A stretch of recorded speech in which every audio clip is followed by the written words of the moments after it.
All right.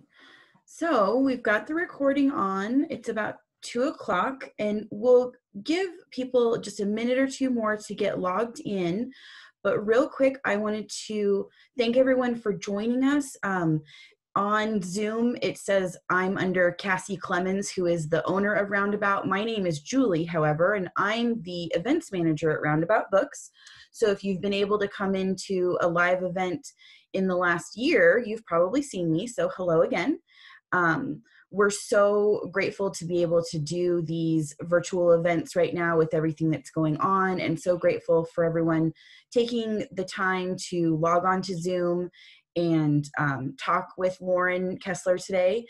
I just want to remind everyone, Roundabout Books is open. If you're local and you're not feeling comfortable about going into the store, please give us a call, or through the website, you can place an order and you can then pick it up from our red bench out front. Or we are still doing our Owl Post delivery, which is Tuesdays and Fridays for just $1. We'll deliver your books to your front doorstep. So, let's see here. It looks like we've got a couple people joining. So again, thank you for being here. So let's go ahead and get started. We are recording this and it will be posted on YouTube later. So if anyone has any issues with technical difficulties, don't fear, you'll be able to go onto YouTube and still watch the whole thing. So joining us today is Lauren Kessler. Lauren is an award-winning author and immersion reporter who combines lively narrative with in-the-trenches research to explore hidden worlds and makes the invisible visible. Let's see here. She is the author of 10 works of narrative nonfiction. Her journalism has appeared in the New York Times Magazine, Los Angeles Times Magazine, O Magazine, Salon.com, The Nation, and elsewhere. And she's joining us from Western Oregon today. So that's the other reason why Zoom is so great. You didn't have to drive. Although, you know, back before all of this, I was really looking forward to coming out to Bend, because I don't get a chance to do that often. And I have a car that will actually make it over the mountains now. Oh, excellent. Well, we will definitely find a time for you to come into the store live, because we have, in my opinion, a very cute little store. So we'd be happy for that. So I'm going to switch it from screen share so that we can see you. And I will remind everyone that you're muted. And if you're not, if you can remain that way, just so we don't get any interference. And then when we do the Q&A portion, I will unmute everyone's microphone so that you can ask questions. So Lauren, I'm going to go ahead and turn it over to you to tell us a little bit about A Grip of Time. Okay, thank you. Thank you very much.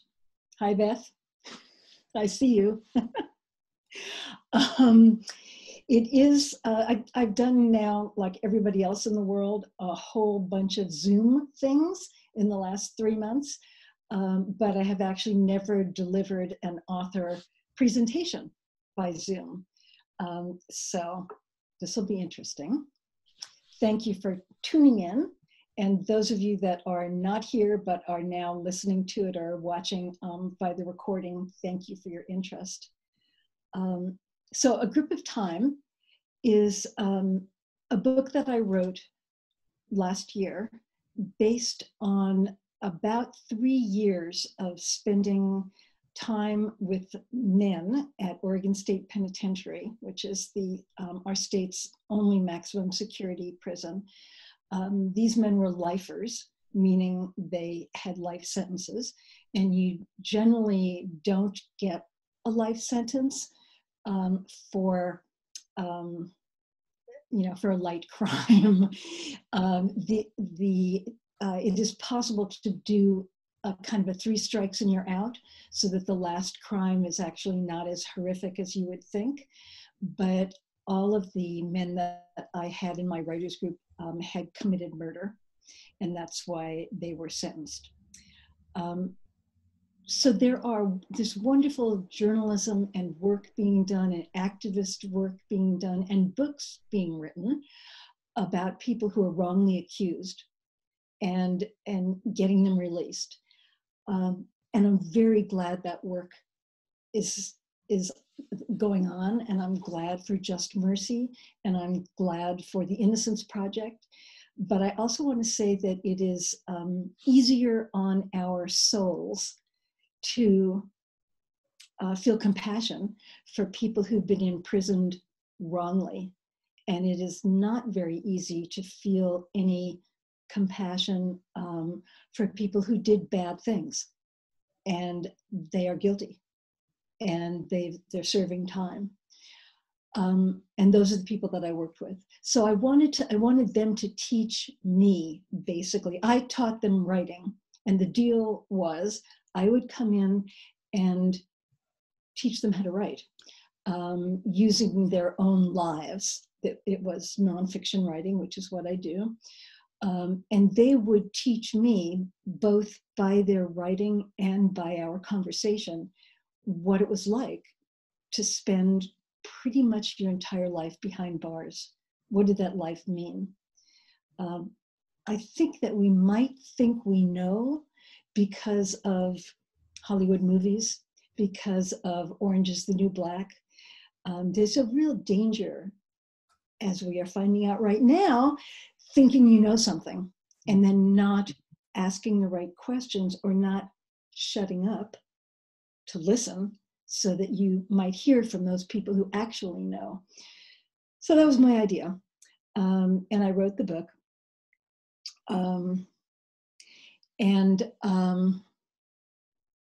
Yeah.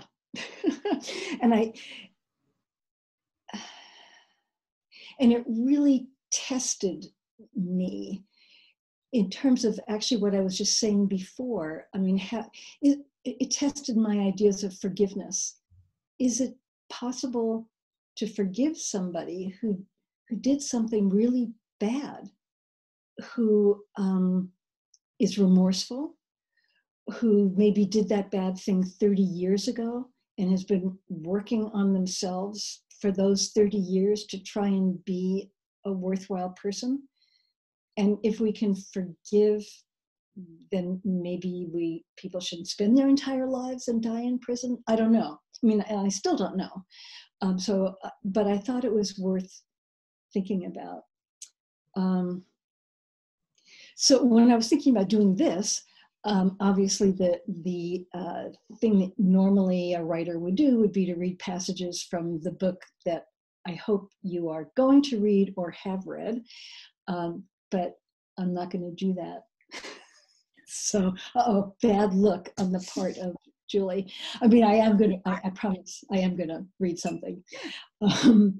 But right now and I want to say also that any questions that you have about what I discovered or about the writing of the book, of course, I'm going to answer them either now or in chat, or if you can email me or whatever. But I think right now, at this particular moment, we're being implored to listen to voices, and particularly those of us who are in a position of privilege. And all of us who are free, relatively free, all of us who are not imprisoned are in a position of privilege, actually. I mean, I don't know if you would call it privilege, but so to understand what it's like to be in prison is to listen to the voices of those in prison. So this is what I tried to do with Grip of Time. And so I wanted to start this afternoon by reading you a little bit of two short pieces that's written by a man who was in the group. He's still in prison. He is in there for murder. He's been in for 32 years. He has come up or 34 years. He's come up for parole 3 times and been denied parole. So I should say that when you are sentenced to a sentence called life with parole, life with the possibility of parole, that does not mean you ever get paroled. It means you can go before a parole board, and the parole board can decide whether you're worthy or not. Life without parole means just that. You stay in there. Barb Bolson. I see you. Sorry. Hi. This is Hello. a dear friend of mine from Chicago. Nice to see you. That's awesome. Thank you for joining us. So he never graduated from high school. And he can't spell very well. So I'll say that. But this is a tiny bit of a poem that he wrote. And I will, oops, no, I actually don't want to, I want to read something else first. This is a piece that he wrote that I edited that appeared last week in a local newspaper in Eugene called Eugene Weekly. I had contacted the editor of Eugene Weekly like 4 or 5 months ago, in November, saying, how about a column, a monthly column that we'll call Life Inside? And I'll prompt the guys, I will edit it, I'll do everything, I'll get the thing to you, can we publish it? And she said, yes. So we've been doing that once a week, once a month, and that's really helped now that since the beginning of, since the end of March, there's been no visiting at all in the prison, no volunteers, no education, no programs of any kind. So this is called Hard Time. And what I actually want to be talking about this afternoon is really prisons in the time of COVID. So it's called Hard Time, and the subhead is, you think coronavirus quarantine is hard? Try it for real. So this is my guy. Not my guy, this is a guy. In Oregon, in the midst of this COVID-19 pandemic, we're all locked down and quarantined. Being a prisoner, I know more than a little bit about this. Over the 3 decades of my incarceration, I've tried many times to cope with lockdowns and with the ongoing quarantine that is my life. In here, there can be total lockdowns when no one can leave their cell, not for work or chow or visits or programs. One of the cell blocks was locked down 2 weeks ago when a guard tested positive for the virus. At other times, the entire prison is on lockdown because of a fight in the yard. There are also what you might call individual lockdowns, when a prisoner is sent to the hole for some infraction, that's solitary confinement. Oh, and he says, sorry, the hole is solitary confinement. But mostly life in here is just one big lockdown. To a prisoner, it really doesn't matter how he does his time. No matter where or how, it's time. It's just one day closer to the end, whatever the end might be. To a prisoner, the time is the punishment. I think you out there might realize this right now as your COVID lockdown days drag on. But comparing your lockdown to mine is like comparing Pee-wee football to the NFL. Now that you have time on your hands, try this little test to see what lockdown time might really mean for those of us inside. Empty the contents of your bathroom, except for one roll of toilet paper. Place a lumpy pillow and a thin, itchy blanket in the bathtub. This is where you'll sleep. You are allowed one book, a King James Bible. Imagine the worst high school cafeteria food delivered to you on a tray. Lock yourself in for a week. This is whole time. Inside, we quit worrying about ourselves long ago. What's the point? Right now, we're worried about our people on the outside. We are doing what we call hard time, contemplating all the wrongs we did in our lives, the price our people, our friends and loved ones paid and continue to pay because of what we did, and how their lives are even harder now, and how once again we can't be there to help. That's what we think about. It's about the time away from everything that is anything. Time is punishment. Now our loved ones are doing hard time too. COVID will come and go, but the prisoners and their families will continue to do time.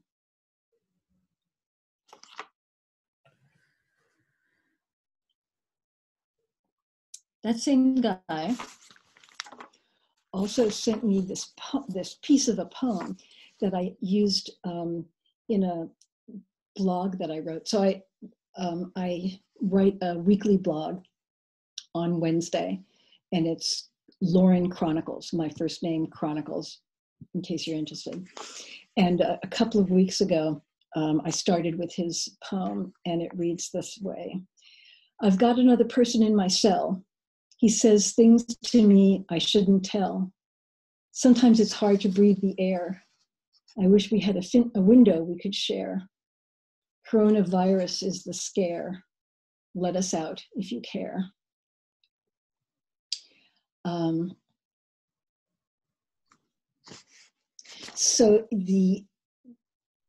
I wrote later as part of this. So here we are, masked, socially distanced, tending our sourdough starters.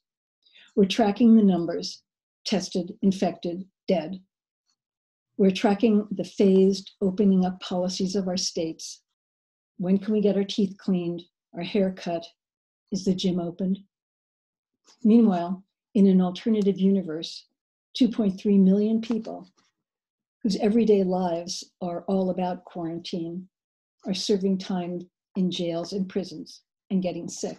So the 2.3 million, as I say, make a point in the book is, and you probably know this, so I'll just say it quickly. The United States imprisons more people total and more people per capita than any other country on earth. And we keep them longer in prison than any other country. So we have about 2.3 million. In Oregon, the first confirmed case of virus was April 1st. It was actually a guard. And that makes there's nothing nefarious about that. It just makes a lot of sense because those are the people who are coming and going and they're part of the community, they come in. April 8th, so 7 days later, there were 8 cases. May 12th, there were 51. And 2 days ago when I checked, there were 180. That's actually, a tiny fraction of those behind bars are being tested. So we really don't know what the infection rate is. I was looking at how many people have been tested at Oregon State Penitentiary, which is the one that I know. So there's 2,200 men, and then there are another 400 men and women who are officers and guards, and there have been 320 tests out of that.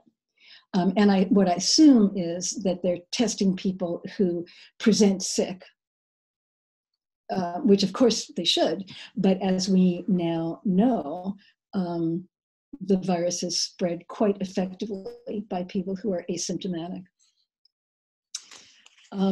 So even though some of us, especially here in Lane County and maybe in Deschutes County where some of you are, where Bend is, are thinking that the curve is flattened and things are looking better, and that's not true. But it's not true in prison. This is really more like the beginning and not the flattening. The contagion rate has continued to go up and it's escalating. And that just makes a lot of sense. We know the virus is highly contagious, spread by asymptomatic people. When you don't test, you don't know who has the virus. And when people live closely together, 2 to a cell that's 6 by 8, there are a couple of them that are 7 by 9. So like not as big as many people's walk-in closets. Eat together in a crowded chow hall. When you get to go out, you're still close to people in the yard. You're sharing weights and basketballs and stuff like that. They're not being weighed down. You have to stand on a long line next to people, hundreds of other people trying to get into something. It's just a breeding ground. It's a breeding ground. A petri dish is what is what people are saying about it. And then you have a population in there that is already at risk in big ways. These are generally not healthy people. I think I mentioned in Grip of Time, based on a bunch of research that I did that's not going into the prison research, but, talking to sociologists and criminologists and medical people and reading their work.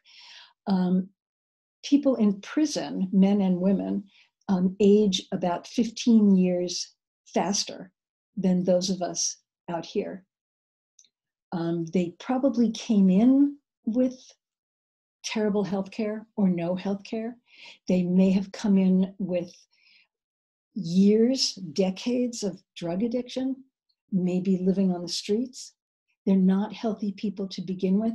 Back in the 80s, there was AIDS coming in, now not so much.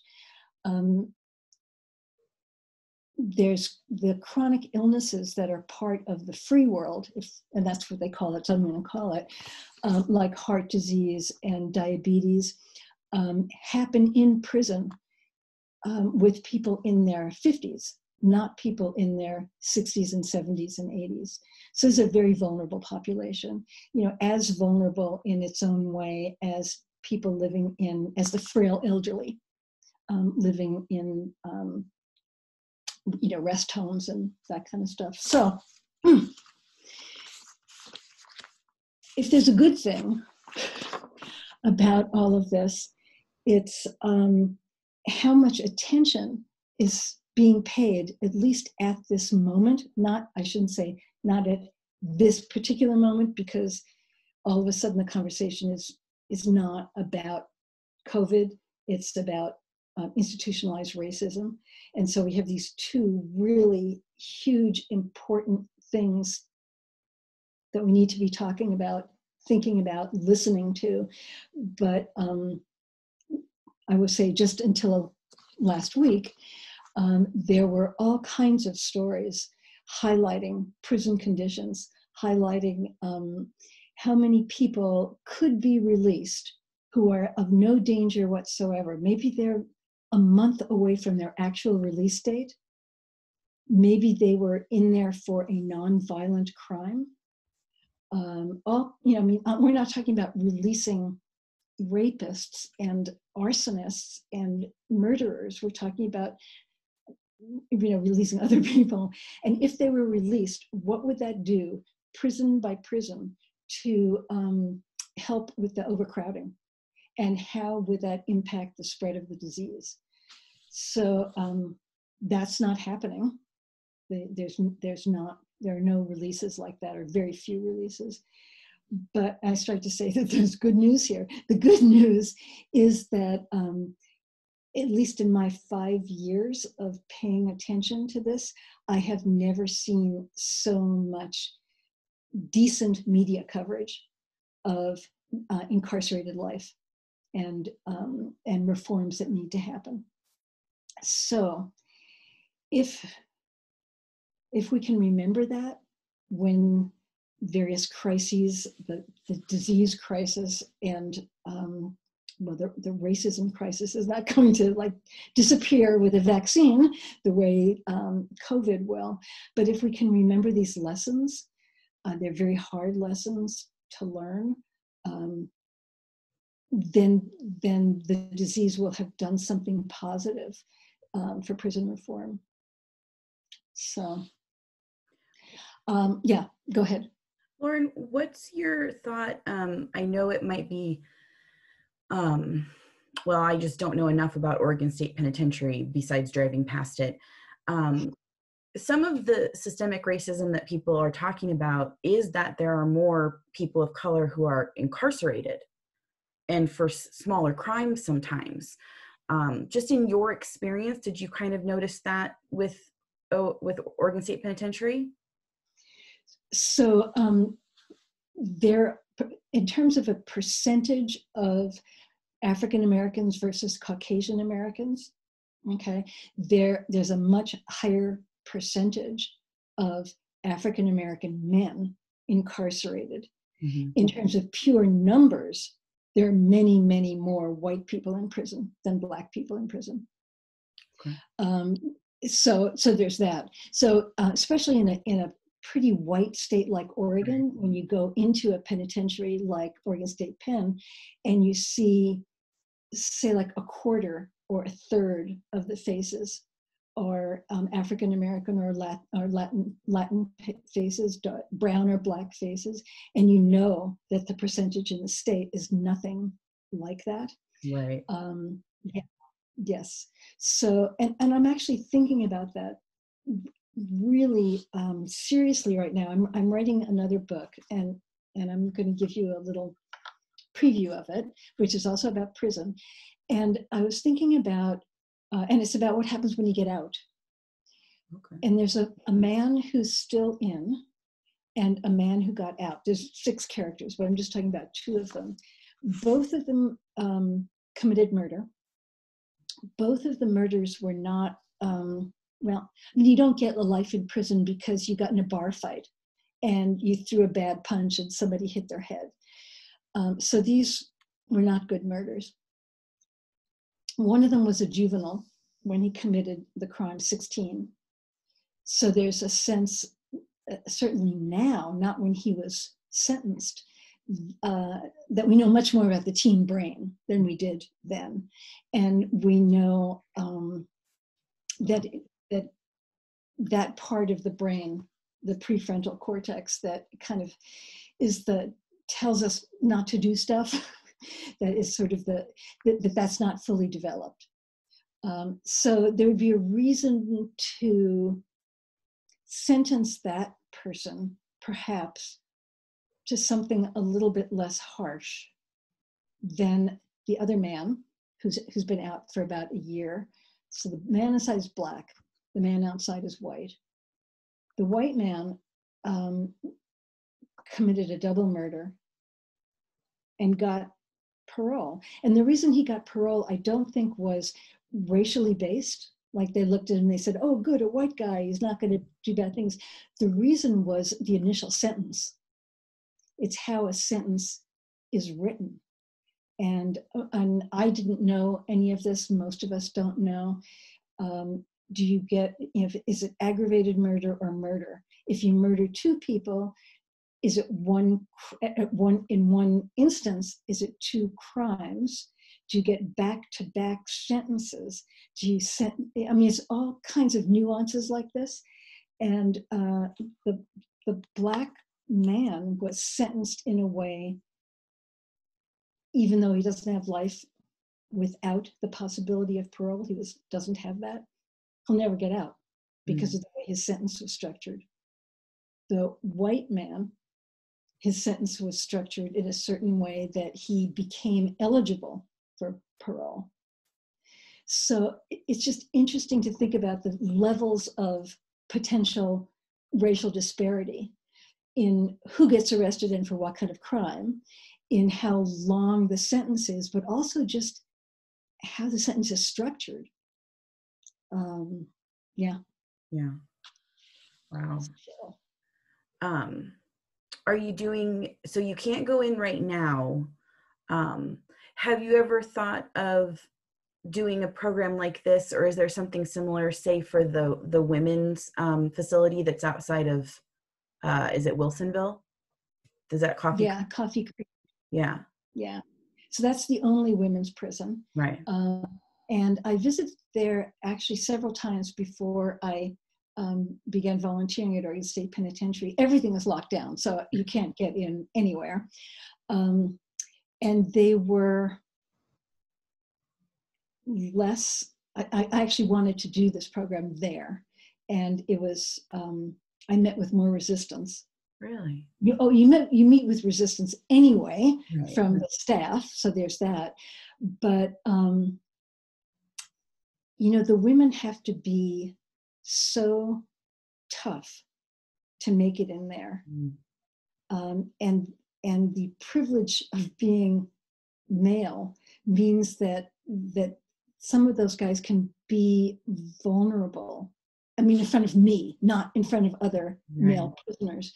But the women, I don't think, felt that they could. So it's a tougher audience. I mean, I met with a bunch of the women. And actually, the introduction to the book that I'm now starting to write begins with the release of a woman named Belinda, who I had met at Coffee Creek, who'd been in for 22 years. And she allowed me to be there when she left. And I was going to be like part of her re-entry life. It didn't work out that way. Wow. But yeah. Excellent.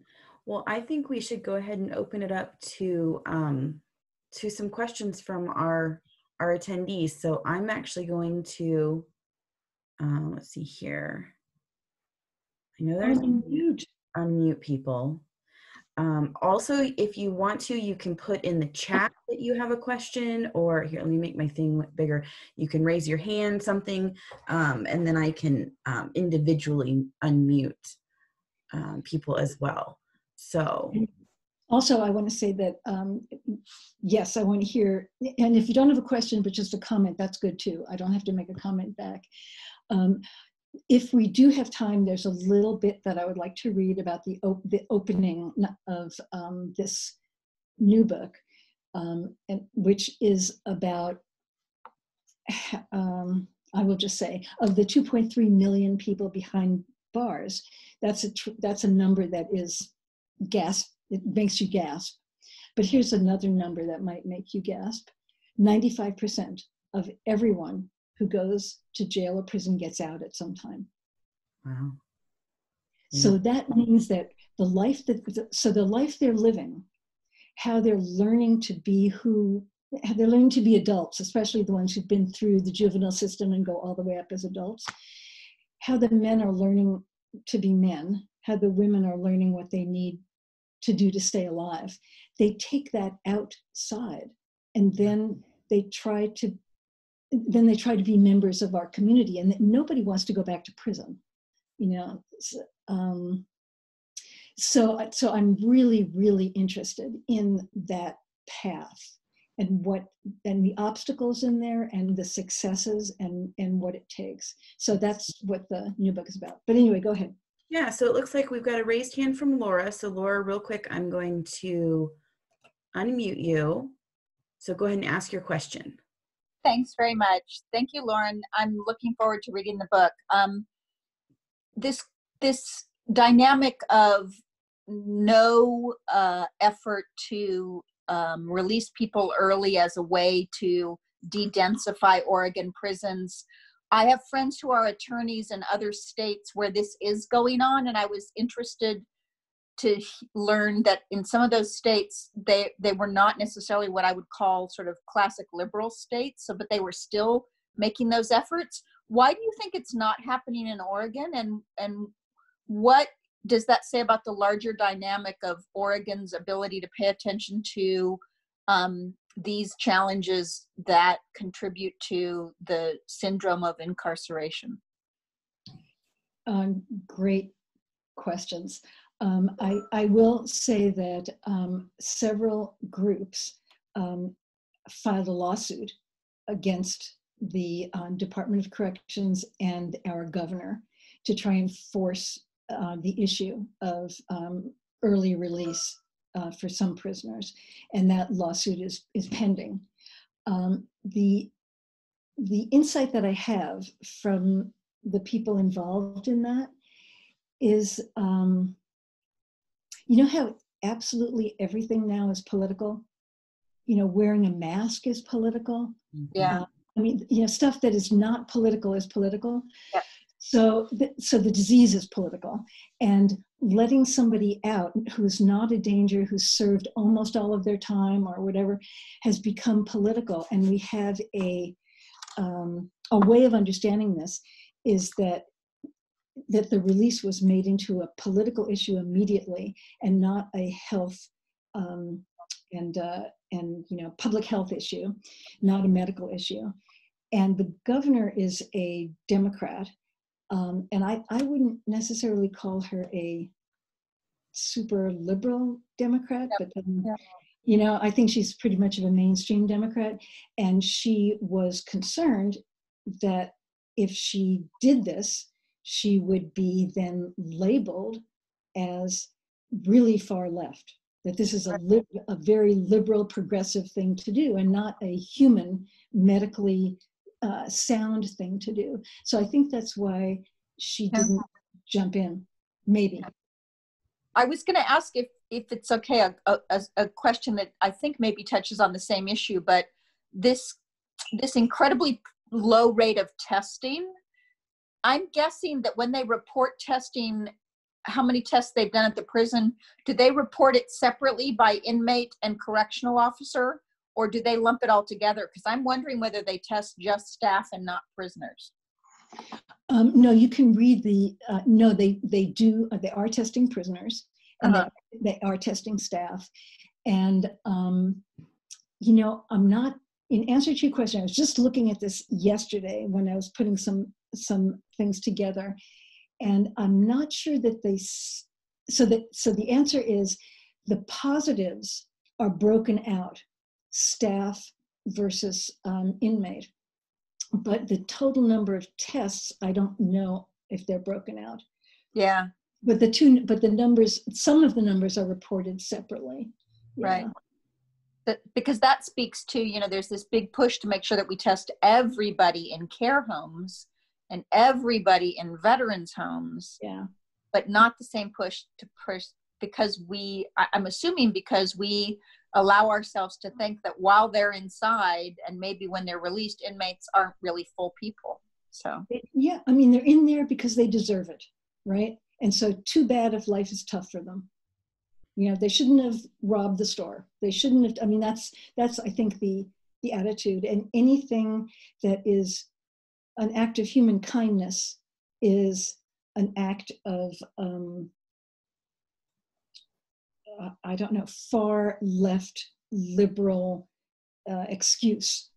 You know, I really, I'm struggling for words because there's so much to me that is not political, that has become political. And incarceration, I think is, and it has been since the 80s, since the get tough on crime stuff that was presented even back then as political. Yeah. There are many reasons to get tough on crime, and there are many reasons to reform or not reform prisons, but politics is really not one of them. But that's our game right now. Everything is political. Thank you. That's my answer. So Beth, did you have a question? I always have questions for Lauren. Actually two questions. One, I was wondering if you've heard anything or have anything to say about the new sentencing guidelines that they're trying to get on the ballot. I don't know if it's for November, but I know I've been signing some ballots. And the other thing I'm wondering, and you probably go into it in your new book, is how people are able to adapt leaving prison when their lives are so structured in prison.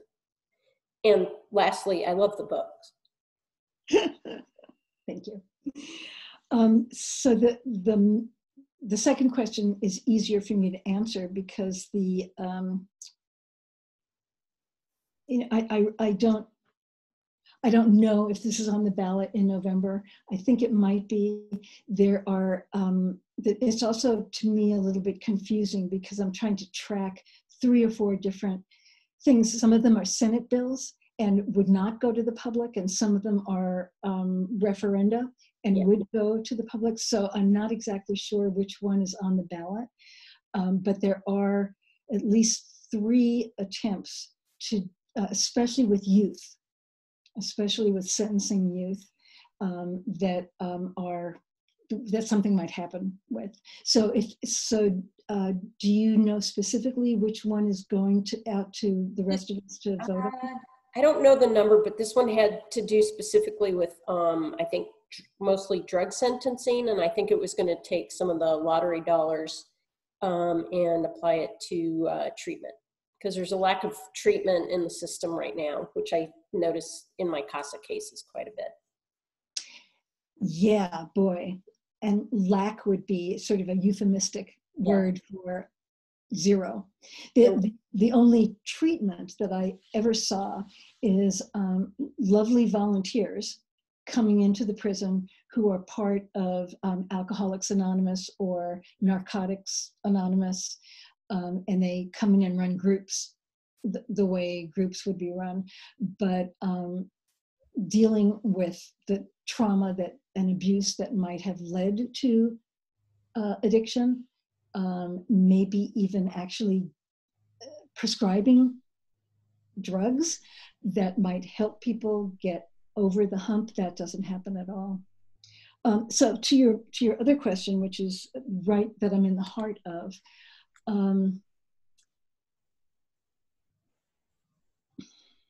so there's something that sociologists call the institutionalized self.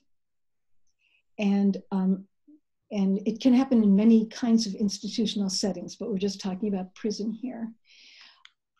So you have to think about what prison demands of you in order to stay physically safe and relatively sane, what it asks of you. So you need to hide your emotions. You can't be expressive. You can't trust other people. Especially you can't trust the generosity of other people, because who knows what they might want. Why are they offering you their, extra portion of dinner? Because what do they want in return? So there's that. And of course there's distrust of authority, which I think probably, everybody who's ever had a mother and father have in some way. But this is authority that can, change your life on a dime, that can take you and stick you in solitary confinement for years if you give somebody a bad look. There's also lack of choice, and which I think was at the heart of what you were saying. You don't have a choice for, of course, where you live, what you eat, who you live with, what you do all day, and when you wake up, when lights are out, all of that kind of stuff. I was talking to a woman who's going to be part of this book, who was released. She was a juvenile. She committed a crime, which is murder, when she was 13. She got out when she was 31. And the people that she got, who picked her up, took her to a 7-Eleven. And she said she stood there in front, and she wanted to just get a candy bar. And she said she stood there in front of the display of candy for, she thought, maybe about 40 minutes, even if it was 5 minutes. She couldn't deal with the choices. And that's a simple choice. Like you can't really go that wrong if you have a Hershey bar versus something else. So think of the other choices, the choices of what job to take and who to befriend and who to trust, and all of those kinds of things that are just part of what we take for granted. So can you unlearn those, and how do you unlearn them, and who could help you unlearn them? So that is, the heart of it. The other part of it is what is called asynchronicity. And that is all the time that you are out of step with your age cohort. Mm. So, for example, one of the men that is part of the group went in, he's actually from Bend, went in his very early 20s, got out in his late 60s. He was a closeted gay man, and he is now learning how to be a gay man at 61, because how he had to be, and we've not talked about this, and if he wants to tell me, he can. I don't know what he had to do, how he had to protect himself, what he did in prison, but I do know that he didn't have, he wasn't able to develop a number of healthy relationships and find a community that supported him. And now he's old. I mean, I don't think 60 is old, but he's old. and he is out of step, you know, let alone people who come out and everyone in their age cohort has a family, you know, has already been married and divorced, has had, you know, a pet that they've loved for 20 years, you know, knows how to use a smartphone. I mean, all of that kind of stuff. And then boom, it's like the most amazing kind of culture shock on all levels that you can possibly imagine. I mean, and I can't imagine it. And I've been part of these people's lives. So. Thank you. Thank you. Nice house, by the way. You'll come visit. I will. What else, you guys? Yeah, do we have any other questions? Let's see. Well, why don't we go ahead and have you read that, I will. in that new book? So I told you that the I think it's going to be called The Yellow Hydrant. And depending on how much I read here, you'll know why it's called The Yellow Hydrant. But so the beginning of it is with Belinda, as I told you, who gets out of prison, Coffee Creek. And I think that I'm going to be able to learn from her what reentry is like. But she turns into a teenager right before my eyes. She's 42. And she just doesn't, you know, want to deal with me at all. She immediately gets a boyfriend. She starts texting him. She ignores me the way my own children ignore me. But I, you know, wanted more from her, and then she just disappears. I don't mean that she went back to prison, but she's just not interested in me being part of her life. So that actually propelled me to do this book. So the book, at its core, there's 6 people, but at its core is a friendship between 2 people. And it begins with one of those 2 people being released. And so here's how it begins. He walked across the control floor, the big, bare, windowless space that sat at the center of the prison. The air was stale and damp. It smelled of concrete, iron, and sweat, like a basement locker room. There was a guard on his right, a guard on his left. It was maybe 30 feet across the worn linoleum to the first check station and the first barred iron gate.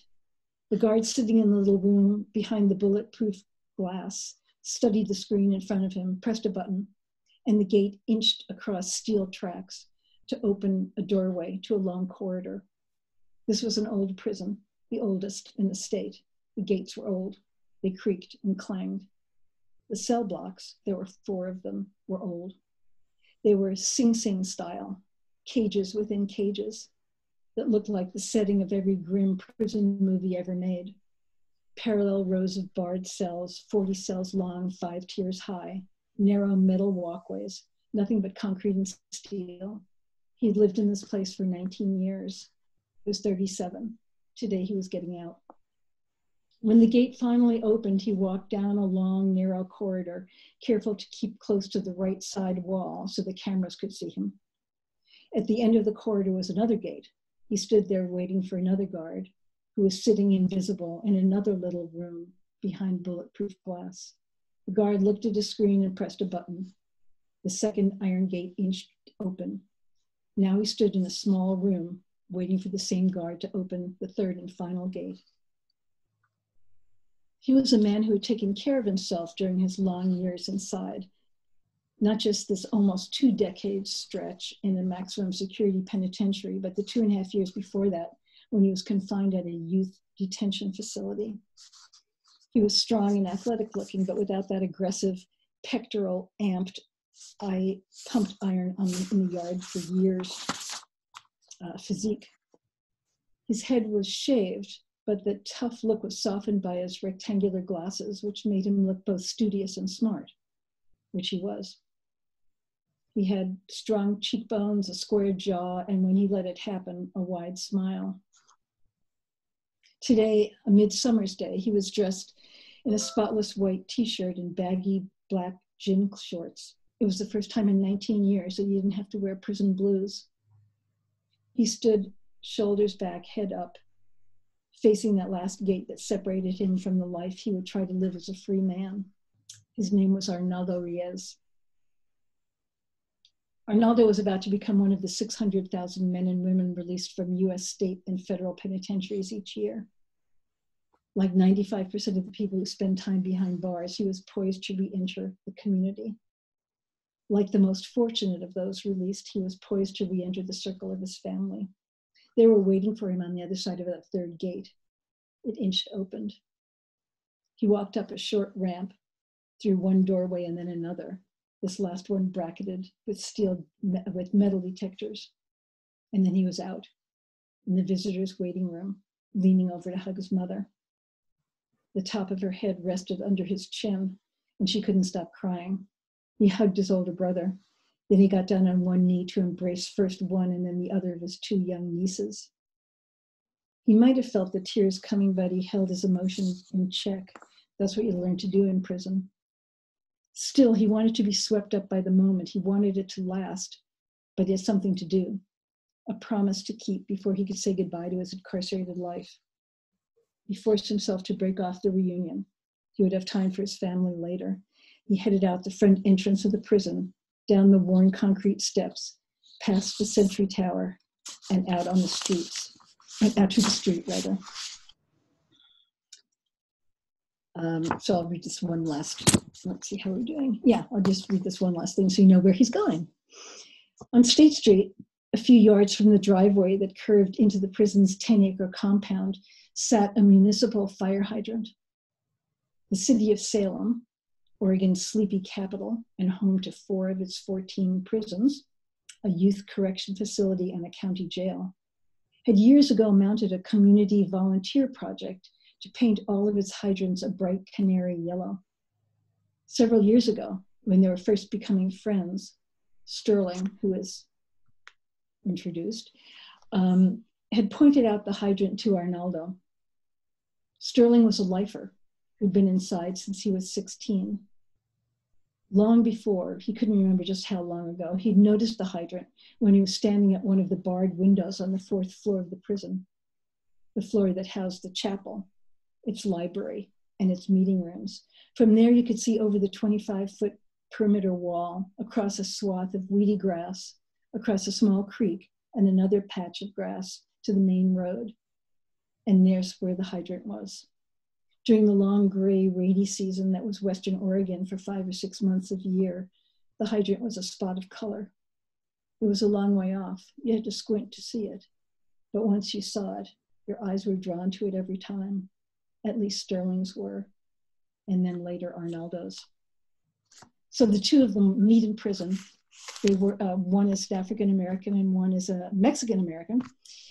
It is very odd for them to have a friendship because there's a racial divide, especially between blacks and browns, but they become friends. It's also very odd for them to become friends because they're about the same age, because Sterling is a lifer and lifers don't make friends with people who are getting out. It's too heartbreaking. So you think this guy's been in for 19 years, but Sterling is probably going to be in for his whole life. So you only make friends with other lifers. Regardless, the two made friends. And the yellow hydrant of Sterling was a way to dream about the possibility of his own freedom.